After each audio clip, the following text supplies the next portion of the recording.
using air primarily was known to this White House.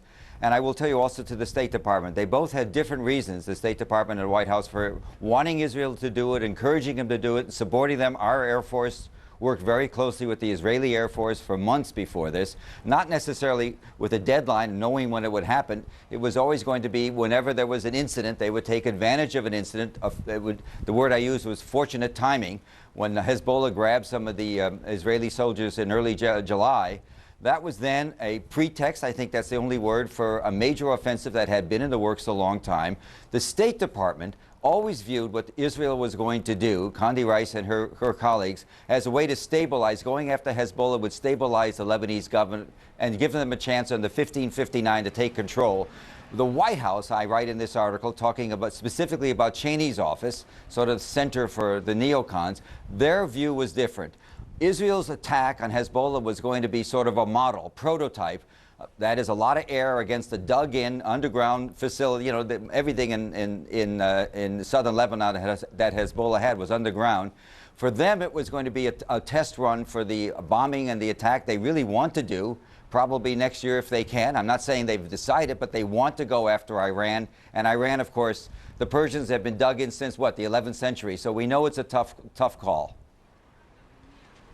Because they're saying that these Seymour Hersh conspiratorial theories are so far-fetched, they're rejecting them out of hand, especially this notion that what the Israelis have done now in Lebanon against Hezbollah is a prelude, a test run, if you will, for what the U.S. hopes to do against Iranian targets in Iran. And I want you to explain the nature of your sources, if you can. I know you have confidential sources. How good these sources are that are making this spectacular accusation. You know, when I did Abu Gahrib, the same kind of stuff was thrown at me, that I'm fantasizing, I'm a fantasizer, and I'll just put, you know, I'm not writing from some off-the-wall weekly. The New Yorker is very solid.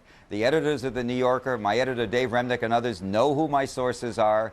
In many cases, they've talked to my sources. This is one of the procedures at the New Yorker, very close fact-checking.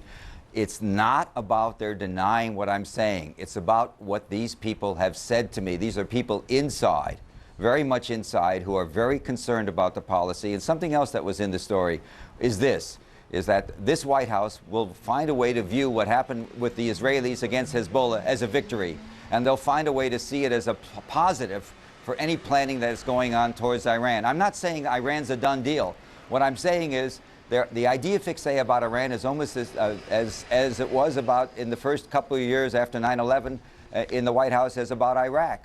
These guys, the president, Cheney and others, want to go. It's very much on their minds. The nuclear weapons, whether they're there or not, are existential for this White House. This president does not want to leave the White House with that problem unsolved. And so therefore, encouraging and abetting the Israelis to go after Hezbollah. After all, you cannot attack Iran as long as Hezbollah has missiles. You have to get rid of those missiles, a potential deterrent, before you can go after Iran. That's the way they looked at it in the White House. I think it was something that really should be examined by a congressional committee. It's sort of time to decide whether we're a democracy or not. This president is doing an awful lot of foreign policy without sharing it with the rest of us. Because what they're criticizing your sourcing, they're saying you're speaking to former government officials, former intelligence officers, consultants to the U.S. government. The sourcing doesn't seem to include any current officials who are intimately involved in this kind of planning. Well, it does. I mean, there are current officials talking to me, and if you read the sourcing carefully, you'll see there are people, Middle East experts, you know, whether it's in or out of the government. You know, the bottom line is, it's not a question. You know, you and I have known each other a long time. Long of tooth we both are. I would not write something, and I understand this is going to be all over the Middle East. It is already, as far as I hear. And I understand the implications of the story. All of us do.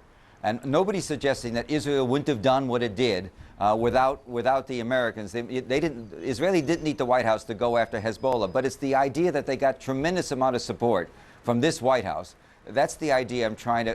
Why do you think this president has spent almost 4.5 weeks doing nothing to get an immediate ceasefire, putting no pressure on the Israelis? It's all part of what they view as sort of a plan for what they want to do next. And it's not conspiratorial, it's simply the way it is. Sy Hersh, writing in the New Yorker magazine, and appreciate it coming in, Sy. Always appreciate speaking with you. Thanks very much. Great to be here.